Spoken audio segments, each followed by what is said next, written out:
இன்னைக்கு உங்களுக்கு பிரியமானவர்கள், உங்களுக்கு ரொம்ப முக்கியமானவர்கள், உங்களை நேசிப்பவர்கள், உங்களை ஆராதிப்பவர்கள் இன்னும் 50 ஆண்டுகள் கழிச்சு இருப்பாங்களா தெரியாது. இப்ப ஸ்டூடெண்ட் சூசைட் இந்தியால வந்து one of the highest number. என்சிஆர்பியினுடைய கிரைம் இன் இந்தியா அப்படின்னு ஒரு டேட்டா கொடுப்பாங்க. நீங்க புலியும் குரங்கும் ஒரு ஸ்டேஜில் நிக்க வச்சு இந்த மரம் ஏறுற போட்டியில குரங்கு ஃபர்ஸ்ட் வந்துச்சு அப்படின்னு குரங்குக்கு அவார்டு கொடுத்தீங்கன்னா புலி தற்கொலை செஞ்சுக்க முடியுமா? அப்ப கிரண்பேடி அவங்க பேசினாங்க, life's greatest achievers are back benchers அப்படின்னா. கிரண்பேடி அவங்க ரொம்ப அழகா சொன்னாங்க. அதுல ஒரு பையன் கேட்டான், அப்ப ஃப்ரண்ட் பெஞ்ச்காரங்க என்ன மேடம் பண்ணுவான்? You work for back benchers அப்படின்னா. ஈவெண்டா பார்க்க ஆரம்பிச்சீங்கன்னா சக்சஸும் ஃபெயிலியரும் சமமா பார்க்க ஆரம்பிப்பீங்க. ஏன்னா நெக்ஸ்ட் 40-50 ஆண்டுகள்ல நிறைய விஷயங்களை நீங்க சம்பாதிக்க போறீங்க, நிறைய விஷயங்களை இழக்க போறீங்க. இன்னைக்கு உங்களுக்கு பிரியமானவர்கள், உங்களுக்கு ரொம்ப முக்கியமானவர்கள், உங்களை நேசிப்பவர்கள், உங்களை ஆராதிப்பவர்கள் இன்னும் 50 ஆண்டுகள் கழிச்சு இருப்பாங்களா தெரியாது. It is nature, body, cellular technology, அந்த addition and deletion and multiplication of cells என்ன நடக்கும் தெரியாது, என்ன நடக்கும் தெரியாது. நீங்க ஒரு விஷயத்தை ரொம்ப பிடிக்குது, அதை அப்படியே கட்டி பிடிச்சு அந்த விஷயத்தை கூடவே வச்சுக்கணும் அப்படின்னு நீங்க நினைக்கலாம். அது முடியுமா? ஒரு காலகட்டத்திற்கு அப்புறம் முடிக்காது. ஏன்னா உங்க மைண்டு அதை விட இன்னொரு நல்ல விஷயத்தை பிடிக்கும், அதை நோக்கி போவீங்க. சோ வாழ்க்கைய நீங்க ஆழ்ந்து வாழணும் அப்படின்னா சக்சஸ் அண்ட் ஃபெயிலியர் கான்செப்ட்ல இருந்து நீங்க வெளியே வர்றதுக்கு முயற்சி பண்ணணும். அப்படி இருக்கும் பொழுது நிச்சயமாக நீங்க செய்யக்கூடிய உழைப்புக்கு பிரதிபலன் நிச்சயமாக உண்டு. இது ஏன் திரும்ப திரும்ப சொல்றோம் அப்படின்னாங்க, இப்ப ஸ்டூடெண்ட் சூசைட் இந்தியால வந்து one of the highest number. என்சிஆர்பியினுடைய கிரைம் இன் இந்தியா அப்படின்னு ஒரு டேட்டா கொடுப்பாங்க. எல்லா வருஷமும் ஒரு பெரிய புக், தடிமானமான புக் இருக்கும், கிரைம் இன் இந்தியா. இந்தியால என்ன மாதிரி குற்றங்கள்லாம் நடக்குதுன்னு பாத்தீங்கன்னா எல்லாம் போட்டிருப்பாங்க. எல்லாமே ஒரு மாட்டு வண்டி ஆக்சிடென்டா இறந்தா கூட அது ஒரு காலமா இருக்கும், எல்லாமே இருக்கும். அதுல மிக முக்கியமான காலம் பிலோ 18 சூசைட். பிலோ 18 வயசுல இருக்கக்கூடிய சூசைட், 18க்கு மேல இருக்கக்கூடிய அடல்ட் சூசைட். இது வந்து இன்க்ரீசிங் ட்ரெண்ட்ல இருக்கு, இட் இஸ் நாட் டிக்ரீசிங். பாப்புலேஷனுடைய ரேஷியோ விட இந்த சூசைடினுடைய growth வந்து எக்ஸ்போனன்ஷியலா இருக்கு. காரணம் கேட்டீங்கன்னா நம்முடைய மாணவர்களுக்கு இந்த ஆழமான ரொம்ப பிடிமானமாக இருக்கக்கூடிய இந்த கருத்துக்கள் மாணவர்கள்ட்ட நம்மளால சேர்க்க முடியல. இப்ப காலேஜ் முதல் நாள் வந்த உடனே, இப்ப நீங்க ஒரு காலேஜே போறீங்கன்னா ஃபர்ஸ்ட் டே ஒரு ஸ்லைடு போடுவாங்க, பிரின்சிபல் வந்து பேசுவாங்க, நான் இல்ல இந்த காலேஜ் வந்து சூப்பர் அப்படின்னு. அந்த ஸ்லைட்ல ஃபர்ஸ்ட் வார்த்தையை பாத்தீங்கன்னா 100% பிளேஸ்மெண்ட் அப்படின்னு ஒரு வார்த்தை இருக்கும். இப்ப நிறைய காலேஜ் என்ன ஆயிருச்சுன்னா முதல்ல இருந்து கடைசி நாள் வரைக்கும் placement driven assembly line manufacturing கிளஸ்டரா மாறிடுச்சு. தம்பி பிளேஸ்மெண்ட்ப்பா, என்னப்பா தேர்ட் இயர்ல ரிஸ்க் எல்லாம் எடுக்கிறேன்னு சொல்றேன்? இல்ல சார் எனக்கு கொஞ்சம் மியூசிக் எல்லாம் வரும், கொஞ்சம் நான் பாடலாமா? என்னப்பா மியூசிக் எல்லாம் படிச்சால் என்ன பிரயோஜனம்? அங்க போய் பிளேஸ்மெண்ட் ட்ரைனிங் சாயந்தரம் நடந்துட்டு இருக்காங்க, போய் உட்காந்துட்டு வா, எப்படி மேத்தமேட்டிக்ஸ் போறதுன்னு போய் பார்த்துட்டு வா அப்படின்னு. சோ நிறைய ஹையர் இன்ஸ்டிடியூஷன்ஸ்ல பாத்தீங்கன்னா நம்முடைய டேலண்ட் வந்து செத்துக்கிட்டு இருக்கு. we are brutally killing lot of talent. ஏன்னா ஹியூமனிட்டிஸ் அப்படிங்கிற ஆங்கிள் அங்க இல்ல, ப்ரொஃபஷனல் கோர்சஸ் அப்படிங்கறதுனால ஹியூமனிட்டி ஆங்கிள் அங்க இல்ல. அந்த குழந்தைக்கு இருக்கக்கூடிய அதர் சாஃப்ட் சைடை எக்ஸ்ப்ளோர் பண்ண முடியாம நிறைய குழந்தைகள் தவிக்கிறாங்க. நீங்க புலியை கூட்டிட்டு வந்து புலி புலி இந்த மரத்து மேல ஏறு அப்படின்னு நீங்க சொன்னீங்கன்னா புலி கொஞ்சம் யோசிக்கும், ஏறும், அதனால ஏற முடியாதுன்னு இல்ல. இதே குரங்க கூட்டிட்டு வந்து ஏறானா படப்படப்படன்னு ஏறிடும். நீங்க புலியும் குரங்கும் ஒரு ஸ்டேஜில் நிக்க வச்சு இந்த மரம் ஏறுற போட்டியில குரங்கு ஃபர்ஸ்ட் வந்துச்சு அப்படின்னு குரங்குக்கு அவார்டு கொடுத்தீங்கன்னா புலி தற்கொலை செஞ்சுக்க முடியுமா? புலினால தற்கொலை செஞ்சுக்க முடியாது. புலியினுடைய நேச்சர் அவ்வளவுதான். மீனை கொண்டு வந்து எவ்வளவு நேரம் தண்ணிக்கு வெளியே நீங்க எல்லாம் இருப்பீங்க அப்படின்னு ஒரு நாயும் மீனையும் வச்சீங்கன்னா நாய் தான் ஜெயிக்கும், மீனால ஜெயிக்க முடியாது. சோ இத வந்து எகைன் நம்முடைய பிலாசபிக்கல் ட்ரீடைஸ்ல இன்னும் ஆழமா போறாங்க. உங்களுடைய பணி என்ன என்பதை நீங்க உணர்ந்தா தான் உங்களுடைய வாழ்க்கை ஆரம்பிக்குது அப்படின்னு. இங்க நீங்க எல்லாம் உணர்ந்துட்டீங்க, இல்லாட்டி இந்த ஹால்ல யாருமே உட்கார மாட்டீங்க. You all have decided auditing, இல்லாட்டி இவ்வளவு சாக்ரிஃபைஸ் யாரும் வாழ்க்கையில பண்ண மாட்டாங்க. காலைல தூங்குறத குறைக்கணும், எந்திரிக்கணும். நம்ம வாலண்டியர்ஸ் எல்லாம் பாருங்க, நமக்காக நேத்துல இருந்து அந்த கலர் கோடட் டிஷர்ட் போட்டிருக்கக்கூடிய வாலண்டியர்ஸ் இருக்காங்க. Everybody is sacrificing. நீங்களும் சாக்ரிஃபைஸ் பண்ணிருக்கீங்க. செல்போன் இல்ல, எதுவுமே இல்ல, வந்து உட்கார்ந்து இருக்கீங்க. எதுக்கு இந்த கருத்தை சொல்றேன் அப்படின்னாங்க, செல்போன் இருந்தா கூட நான் பேசுறப்ப நீங்க பார்க்கல, ஏன்னா சாக்ரிஃபைஸ் பண்றீங்க, சாக்ரிஃபைஸ் பண்ணி உட்கார்ந்துருக்கீங்க. சோ இவ்வளவு சாக்ரிஃபைஸ்க்கு நீங்க தயாராயிட்டீங்க அப்படின்னா you know clearly this is the path. So நீங்க பாதி பேர்த்துக்கு இருக்கக்கூடிய பிரச்சனை உங்களுக்கு இல்ல, நீங்க அதை தாண்டி வந்துட்டீங்க, நீங்க தாண்டி வந்துட்டீங்க. இப்ப தயவு செஞ்சு யாரோடும் கம்பாரிசனுக்கு போகாதீங்க. Never go for any comparison. இதை கிரண்பேடி அவங்க ஒரு நாள் ரொம்ப அழகா சொன்னாங்க. நான் PhD டெக்ல படிச்சுட்டு இருக்கேன், அப்ப இன்ஜினியரிங் ஃபர்ஸ்ட் இயர். கிரண்பேடி அம்மா எங்க காலேஜுக்கு வந்தாங்க, ஏதோ மேனேஜ்மெண்ட் அசோசியேஷன் செமினார். அப்ப கிரண்பேடி அவங்க பேசினாங்க, life's greatest achievers are back benchers அப்படின்னா. என்னடா அது கஷ்டப்பட்டு நம்ம டீச்சரு நம்ம லைஃப்ல நமக்கு முன்னாடி எல்லாம் சீட் போட்டு உட்கார வைக்கிறாங்க. இந்த அம்மா சாதாரணமா வந்து கிரண்படி அவங்க வந்து லைஃப்ஸ் கிரேட்டஸ்ட் அச்சீவர்ஸ் பேக் பெஞ்சுங்கிறாங்களே, உடனே ஃப்ரண்ட் பெஞ்சில் இருந்தவங்க எந்திரிச்சு நின்று கடுப்பாயிட்டாங்க. என்ன மேடம் இப்படி சொல்றீங்க, நாங்களாம் 90% வாங்கியிருக்கோம், 92% வாங்கியிருக்கோம், அதனாலதான் ஃப்ரண்ட் பெஞ்ச் கொடுத்துருக்காங்க. How dare you question as.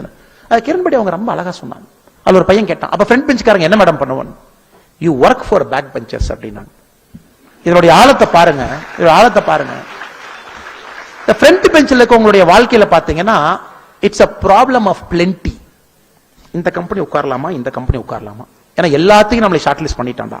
Infosys போலாமா, டிசிஎஸ் போலாமா, இல்ல மஹிந்திரா போலாமா, இல்ல இதுக்கு போலாமா, இல்ல அதுக்கு போலாமா, அதுலயே ஒன்னாயி அந்த தம்பியினுடைய வாழ்க்கையில முதல்ல எந்த கம்பெனி வந்துச்சோ அந்த கம்பெனியினுடைய விதி இந்த தம்பி அங்க போகணும், இந்த தம்பியினுடைய விதி அந்த கம்பெனிக்கு போகணும். எப்ப ரேண்டமைஸ்ட் சான்ஸ் பாருங்க, நேரா போயிட்டார். இந்த பையனுக்கு பிளென்டி, அங்க போனாலும் தம்பிக்கு நிம்மதி இல்ல. ஐயோ நம்ம அந்த கம்பெனி உட்கார்ந்து அங்க போயிருக்கணுமோ, அல்ல அதுக்கு போயிருக்கணுமோ, இல்ல மூணாவது அந்த கம்பெனி பெங்களூர்லயே போட்டான், இவனடா கூட்டு போய் ஜெய்ப்பூர்ல உட்கார வைக்கிறான் நம்மளே. இந்த பின்னாடி இருக்கவனுக்கு பிரச்சனையே இல்லை, எது வந்தா நமக்கு என்ன, நம்ம தான் எவனும் கூப்பிட மாட்டானே, நம்ம வாங்கினதே 55, அதுவும் தப்பி தவறி 55, அதுலயும் 2 பேப்பர் வேற அப்படியே உள்ள வேற தள்ளாடிட்டு இருக்கு. நம்ம அடுத்த வருஷம் நமக்கு தான் யாருக்கு, அவனுக்கு பாத்தீங்கன்னா கவலையெல்லாம் சுத்திட்டு இருப்பான். இந்த ஃப்ரண்ட் பெஞ்சில் இவ்வளவு மார்க் வாங்கி கவலை அவனுக்கு, என்னடா இவ்வளவு மார்க் வாங்கி நிம்மதி இல்ல, கஷ்டப்பட்டு படிச்சு அப்படின்னு. பின்னாடி பையன் பாப்பான், என்னடா ஒருத்தன் வேலை கொடுக்கலையா, சரி வீட்டுக்கு போவான். அவங்க அப்பா சொல்றாரு, தண்டச்சோறு மாதிரி எத்தனை நாளைக்கு வீட்டுல சாப்பிடுவேன். ரைட்டு தான், கரெக்டா அவங்க சொல்றது கரெக்ட். இவன் பாத்தீங்கன்னா அந்த ஒரு வருஷம் அப்படியே சுத்துவான், இங்க போவான், கல்யாணத்துக்குள்ள போனா எல்லாம் மேலே எங்களையும் பார்ப்பாங்க, ஏன்டா ஃபெயில் ஆயிட்டு வந்து கல்யாணத்துல வந்து முதலா நிக்கிறியான்னு. சரி அங்கேயும் போக முடியாது, உள்ளூருக்குள்ள போனாலும் மேலே எங்களையும் பார்ப்பாங்க. உடனே என்ன பண்ணுவான், அப்பா ஒரு தொழில் ஆரம்பிக்கிறேன் பாமா, சரி ஆரம்பிச்சு தொலை அப்படின்னு. அப்ப ஒரு 1000 ரூபாய் 10,000 ரூபாய் கொடுங்கப்பா, அல்லது பேங்க்லாச்சும் வாங்கி கொடுங்கப்பான்னு. இன்னைக்கு இந்தியாவில் பாதி தொழில்கள் ஆரம்பிக்கப்பட்டது அப்படித்தான். இன்னைக்கு பாதி தொழில்கள் இந்தியாவில் ஆரம்பிக்கப்பட்டது பாத்தீங்கன்னா அப்படித்தான். நீங்க போய் பெரிய தொழிலதிபர்கிட்ட போய் கேளுங்க, என்ன பிரதர் ட்ரை பண்ணி பார்த்தேன் ஒன்னும் செட் ஆகல, அதான் ஒரு கம்பெனி ஆரம்பிச்சிட்டேன். அதுக்கப்புறம் ஒரு வெறி, ஊர்ல நம்மளை பார்த்து இன்சல்ட் பண்றதா, என்னை பார்த்து படிக்காதவன் சொல்றதா, என்னால செய்ய முடியாதுன்னு நீ சொல்றதா. இன்னைக்கு மிகப்பெரிய கம்பெனி ஒண்ணுமே இல்ல, திருப்பூர்ல இருந்து மிகப்பெரிய தொழிலதிபர்கள் திருப்பூர்ல இருக்காங்க. அவங்கள போய் கிளாஸ்ல எல்லாம் மார்க் கேட்டீங்கன்னா, ஃப்ரண்ட்ல இருந்தவங்க அமெரிக்கா போயிட்டான், அங்க நாசால போய் இன்ஜினியரா இருக்கான், அவன் அங்க போயிட்டான் சார், பெங்களூர்ல எங்கேயோ இருக்கான். இன்னைக்கு அவங்க எல்லாம் கூப்பிட்டு என்னையா பண்ணிட்டு இருக்கீங்கன்னா, இஎம்ஐ கட்டிட்டு இருக்கேங்கிறாங்க. என்னையா பண்றீங்கன்னா, ஒரு வீடு வாங்கிட்டேன், 2வது வீடு வாங்கிட்டேன், 3வது வில்லா வாங்கி இஎம்ஐ கட்டிட்டு இருக்கேன். இது லக் இல்லைங்களா? This is also not a luck. அதனால சக்சஸ் அண்ட் ஃபெயிலியர் நீங்க கொஞ்சம் வித்தியாசமா பார்க்கணும். It is never one point of time the marks you score is never the final. இது மராத்தன் ரேஸ்.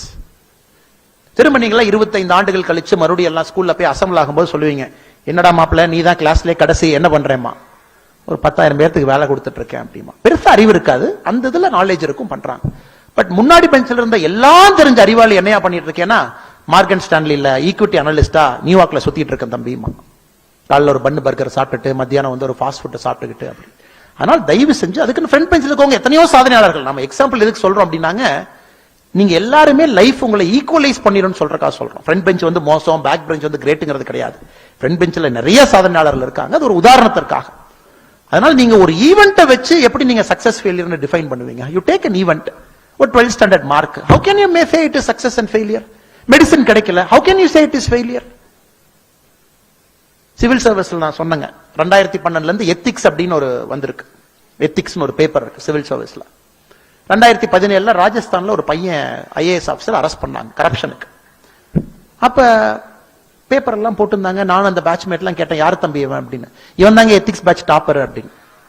சோ நிறைய நேரத்தில் பாத்தீங்கன்னா இந்த ராட் லேர்னிங், நம்ம ஒரு இடத்துல அச்சீவ் பண்ண மாதிரி இருக்கும், டாக்டர் ஆன மாதிரி இருக்கும், இது எல்லாம் நடக்கிற மாதிரி இருக்கும். நான் ஐபிஎஸ் ஆஃபீஸரா இருக்கும் பொழுது கார்கலால ஒரு சின்ன கிராமம், அங்க வந்து என்னுடைய ஏஎஸ்பி வாழ்க்கையை ஆரம்பிச்சேன். ஒரு நாள் வந்து ஒரு வித்தியாசமான கம்ப்ளைண்ட், ஒரு அம்மா வந்தாங்க, சார் இந்த டாக்டர் மேல ஆக்ஷன் எடுக்கணும் சார், இவங்க எல்லாம் சரியில்லை, எனக்கு தப்பா ஆபரேஷன் பண்ணிட்டாங்க. நம்ம படத்துல பாக்குறோம், எல்லா இடத்துலயும் கேட்கறோம். நான் கேட்டேன், என்னங்கம்மா ஆபரேஷன் பண்ணீங்க? ஆபரேஷன் பண்ணும்போது இந்த சிசேரியன் பிளேடு, அது சின்ன பிளேடு என் வயிற்றுக்குள்ளே வச்சு பண்ணிட்டாங்க சார். எனக்கு கிட்டத்தட்ட ஒரு மாசம் தெரியல. அதுக்கப்புறம் செப்டிக் எல்லாம் ஆகி பிரைவேட் ஹாஸ்பிட்டல் போனேன், அங்க ஏதோ ஸ்கேன்ல எடுத்தாங்க, இவர் மேல நடவடிக்கை எடுங்க அப்படின்னு. இப்ப அந்த டாக்டர் எல்லாம் போய் பிடிச்சிட்டு வந்தா, இப்ப புதுசா ரூல் எல்லாம் வந்திருக்கு, அதுக்கு ஒரு போர்டுக்கு போகணும், ஒரு எத்திக்கல் கமிட்டி இருக்கும், அந்த கமிட்டி சர்டிஃபை பண்ணுவாங்க, அதுக்கப்புறம் தான் காவல்துறை வந்து எஃப்ஐஆர் எல்லாம் ஃபைல் பண்ண முடியும். அந்த முழு கேஸ படிக்கும் பொழுது அந்த டாக்டர் சொன்னார், சார் நான் அந்த மாதிரி தப்பு பண்றதுக்கு வாய்ப்பே இல்லை சார், 1000 ஆபரேஷன் பண்ணிருக்கேன், எப்படி சார் நான் பிளேட் உள்ள வைப்பேன்? இதுவரைக்கும் யாருமே கம்ப்ளைண்ட் பண்ணல, எப்படி சார் நான் பிளேட் வைப்பேன் நீங்க சொல்லுங்க சார், வாய்ப்பே இல்லை சார். then later நம்ம இன்வெஸ்டிகேட் பண்ணி போகும்போது கோ டாக்டர் சொன்னாங்க, இல்ல சார் கொஞ்சம் குடிச்சிட்டு தான் வருவாரு, லேட் நைட் ஆபரேஷன்ல கொஞ்சம் ஆல்வேஸ் கம் ட்ரங்கட். அவர் குடிச்சாருன்னா யார் பேச்சு கேட்க மாட்டாரு, நர்ஸ் எல்லாம் மிரட்டுவாரு. நார்மலி நர்ஸ் தான் அந்த கணக்கெல்லாம் எடுப்பாங்க. ஆபரேஷனுக்கு முன்னாடி என்னென்ன பொருள் இருந்துச்சு, ஆபரேஷன் முடிஞ்சதுக்கு அப்புறம் என்னென்ன பொருள் இருந்துச்சு, ரெண்டு டேலி ஆயிடுச்சுன்னா சக்சஸ்ஃபுல் ஆபரேஷன். அங்க பிளேடு காணாம போயிருக்கும். இது வந்து எல்லா ஹாஸ்பிட்டல்ல இருக்கக்கூடிய SOP. இவர் அப்படிதான் சார். இப்ப பாத்தீங்கன்னா a brilliant student who got into medicine, who got into a very finest surgeon, 1000 சர்ஜரிக்கு மேல அப்பெண்டிக்ஸ் பண்ணிருக்கக்கூடிய ஒரு டாக்டர். ஆனா ஒரு செல்ஃப் டிசிப்ளின் இல்ல அப்படிங்கிற ஒரே காரணத்திற்காக one fine day he has to go to jail. So வாழ்க்கைங்கிறது எப்பொழுதுமே நாம் புரிந்து கொள்ள வேண்டும். ஒரு ஈவென்ட்டை வச்சு சக்சஸ் ஃபெயிலியர்னு டிஃபைன் பண்ணாது. It is never the final one. It is a long journey, it's a marathon journey. இப்படி நீங்க நினைக்க ஆரம்பிச்சாவே ஃபெயிலியர் அப்படிங்கறதுக்கு ரொம்ப முக்கியத்துவம் கொடுக்க மாட்டீங்க. People have failed. Abraham Lincoln, இன்டென்ஷனலா பாத்தீங்கன்னா இந்த நான் பேசக்கூடிய இந்த தலைப்புல நிறைய பேர் எடுக்கல. கஜமுஜன் இவர் எடுத்து ஸ்டீவ் ஜாப்ஸ் பாருங்க, அவர் ஆரம்பிச்ச சொந்த கம்பெனில இருந்து அவர் துரத்திட்டாங்க. பிக்சார்ங்கிற கம்பெனி தான் ஃபர்ஸ்ட் ஸ்டீவ் ஜாப்ஸ் ஆரம்பிச்சாங்க. அந்த கம்பெனில இருந்தே துரத்தி அவரெல்லாம் இங்க வந்து ஆப்பிள் இருந்து துரத்தி அப்புறம் எல்லாம் இங்க எல்லாம் வந்து சுத்தி மறுபடியும் பிக்சார் ஆரம்பிச்சு, மறுபடியும் பிக்சார்ல வந்து பிரச்சனை ஆகி அது ஆப்பிள் விலைக்கு வாங்கி திரும்ப ஒரு ஆப்பிள் CEO போய், இதெல்லாம் ஸ்டீவ் ஜாப்ஸனுடைய பழைய வாழ்க்கை. பட் நாம் இன்னைக்கு ஐபோனை பார்த்துட்டு என்ன அருமையா டிசைன் பண்ணிருக்காயா, அருமையா சூப்பரியான்னு நம்ம கொண்டாடுறோம் ஸ்டீவ் ஜாப்ஸ். ஆனா அந்த மனுஷன் எவ்வளவு கஷ்டப்பட்டிருக்கான், எவ்வளவு ஃபெயிலியர், காலேஜ் டிராப் அவுட். அந்த மனுஷனுக்கு அப்பா அம்மாவே கிடையாது. there is no biological father. அது ரேண்டமைஸ்டா ஸ்டீவ் ஜாப்ஸ் வந்து ஒரு குடும்பத்துக்கு போனாங்க. ஒருத்தவங்களுக்கு குழந்தை வேணும் ரெஜிஸ்டர் பண்ணி வச்சிருந்தாங்க. ஸ்டீவ் ஜாப்ஸ்னுடைய அம்மாக்கு குழந்தை பிறக்குது, அவங்களுக்கு அந்த குழந்தை வேண்டாம். அந்த ஸ்டேட்டினுடைய மெத்தடாலஜி படி மேட்ச் பண்ணது அந்த ஸ்டேட். இவங்க குழந்தை வேண்டாம்னு சொல்லிட்டாங்க, அவங்க குழந்தை வேணும்னு ரெஜிஸ்டர் பண்ணிருக்காங்கன்னு. ஸ்டீவ் ஜாப்ஸ்னுடைய அம்மா போட்ட ஒரே கண்டிஷன், என் குழந்தை வந்து படிச்சவங்க குடும்பத்துக்கு தான் போகணும்னு சொல்லிட்டு அவங்க அப்பா அம்மா 2 பேருமே ரெஜிஸ்டர் பண்ணவங்க படிச்சிருந்தாங்க. இந்த குழந்தை சான்ஸா இங்க போயிருது, இங்க போயிருது. அதுக்கப்புறம் ஸ்டீவ் ஜாப்ஸ் அவங்க குடும்பத்துல வந்து இதை படி அதை படிங்கிறாங்க. ஸ்டீவ் ஜாப்ஸ்க்கு வந்து கேலிகிராஃபி படிக்கணும்னு ஆசை.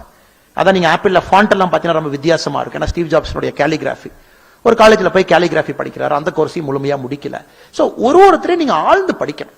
when you take a historical person, இவன் சக்சஸ்ஃபுல் அப்படின்னு யாராவது சொன்னாங்கன்னா அந்த புத்தகத்தை வாங்கி ஆழமா படிக்கணும். எப்படி சக்சஸ் ஆச்சு, இவர் எங்க ஜெயிச்சார் இல்ல எங்க தோத்தாருன்னு பாத்தீங்கன்னா same story keeps repeated for every single person. Abraham Lincoln எத்தனை எலெக்ஷன் தோத்தார், மனைவி இறந்து, குழந்தை இறந்து, ஒயிட் ஹவுஸ் போறதுக்கு அப்புறம் குழந்தை இறந்து, அவருடைய சிஸ்டர் ரொம்ப நேசிக்கக்கூடிய மேரி இறந்து, லவ் லைஃப் எல்லாம் ஃபெயில் ஆகி, அதுக்கப்புறம் ஒரு சிக்னிபிகண்டா லைஃப்ல ஜெயிச்ச ஒரே ஒரு எலெக்ஷன் வந்து அமெரிக்காவுடைய ஜனாதிபதி தேர்தல். அதுக்கு முன்னாடி பல எலெக்ஷன் தோத்தார், தொடர்ந்து 7-8 எலெக்ஷன் தோத்தார். செனட்டுக்கு தோத்தாரு, லோக்கல் லெஜிஸ்லேச்சர் இதுக்கு தோத்தார்.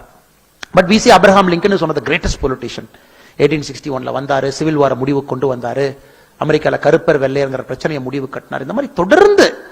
பட் நமக்கு சமூக ஹிஸ்டரியில பாத்தீங்கன்னா அந்த புத்தகத்துல அந்த பேஜ் அவன் அரைப்பேரா தான் எழுத முடியும். தமிழ்நாடு ஹிஸ்டரி டெக்ஸ்ட் புக்ல அவன் அரைப்பேரா தான் டைம் கொடுத்திருக்காங்க.